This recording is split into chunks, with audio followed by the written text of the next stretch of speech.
So when I'm walking through Jerusalem and you see, and they say these are the Muslim quarters, this is where the Muslims are allowed to live, that doesn't feel like a bastion of freedom to me. You know, it was noticeably a lot dirtier. It was noticeably a lot darker. And it just made me feel as a Black American and knowing my own history that this is not, this isn't freedom to me. Like if you can't just decide like I want to live on that street. Or Candace Owens thinks that if there's a Muslim quarter, then Muslims are only allowed to live there. It is the farthest thing from the truth.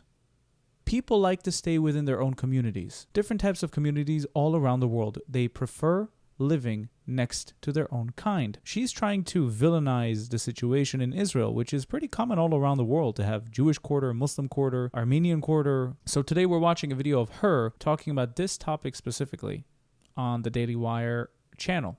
Let's take a look. When people call it, you know, this bastion of freedom or it's just like America, it's not the sense that I had when I was there. And again, we had talked earlier on about how our own experiences obviously color our opinions. And I grew up, you know, at my grandparents' house. My grandfather grew up in a segregated South. And so when I'm walking through Jerusalem and you see, and they say these are the Muslim quarters, this is where the Muslims are allowed to live, that doesn't feel like a bastion of freedom to me. So I guess. Oh, I don't think it's where they're allowed to live in Jerusalem. I think it's that there's an Armenian quarter. It's not saying the Armenians can only live here.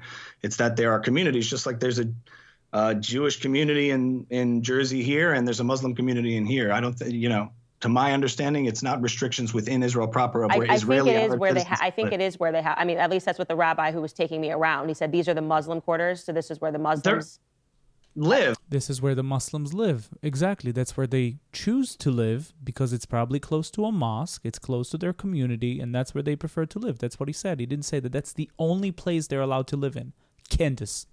But he didn't say anything about legally saying they cannot live in other places within Israel proper. I mean, there's Israeli Arab citizens that have full rights. Israeli Arabs. I'm only talking about Jerusalem, so I haven't been to Tel Aviv or anything like that.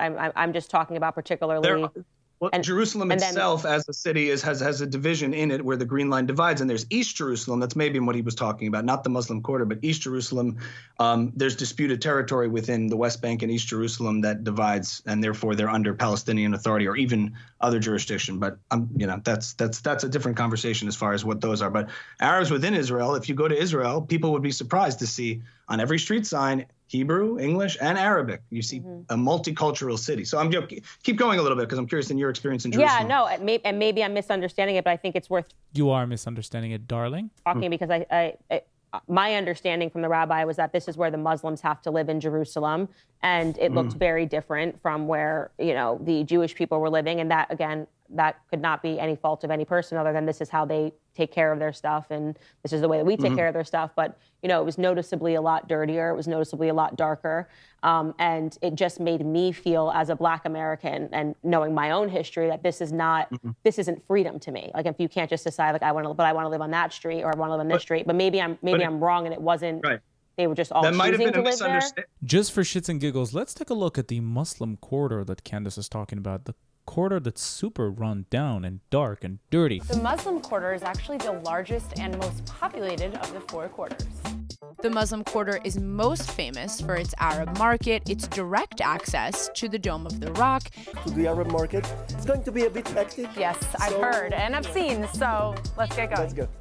The Muslim quarter is also home to a large number of important Christian sites. We're walking through the Via de la Rosa right now, right? We are walking now on one of the market street, which is a part of the Via de la Rosa. Shocker. The Dome of the Rock is connected to the Muslim quarter? Didn't think that was going to be the case. Candace just decided to overlook this. The third holiest site for the Muslims is in their quarters. It might have been a misunderstanding. Imagine if you went into an inner city in the United States and somebody told you this is a predominantly Black neighborhood and you said it looked more run down. Would you say that America is systemically racist because of these cities? If I was giving a tour of it. Great example. I wouldn't say this is the Black quarters, probably. Or this is a Black neighborhood, but maybe somebody in the group might misunderstand that. Yeah, you know, and maybe I did. Yeah, I just wanted to ask you about that. First of all, I don't understand how you can judge a situation without visiting the other mixed cities such as Yafo or Lod or Haifa or, you know, all these places. How can you judge a situation based on one place that you're visiting? And no, if the place is called a Muslim quarter, it doesn't mean that that's where Muslims are only allowed to live. It means that this is a predominantly Muslim quarter. You have an Armenian quarter, you have a Jewish quarter, and that's where the communities prefer to live. Now, of course, they're going to look different than one another, and that depends on the people living there.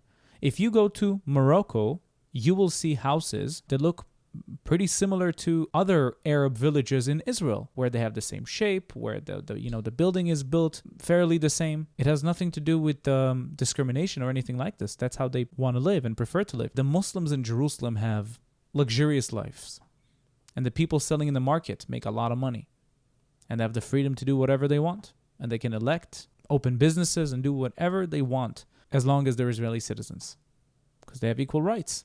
But would you like to talk about the freedom of Jews in Gaza? Oh, there is none. Would you like to talk about the freedom of Jews in Area A, in Judea and Samaria? Oh, there is none. Would you like to talk about the Jewish communities in Arab countries? Oh, there's barely any left. So why is it that Israel is the only country being singled out from the rest of the world? Countries that discriminate against specific civilians on a much higher scale. Why is Israel being singled out?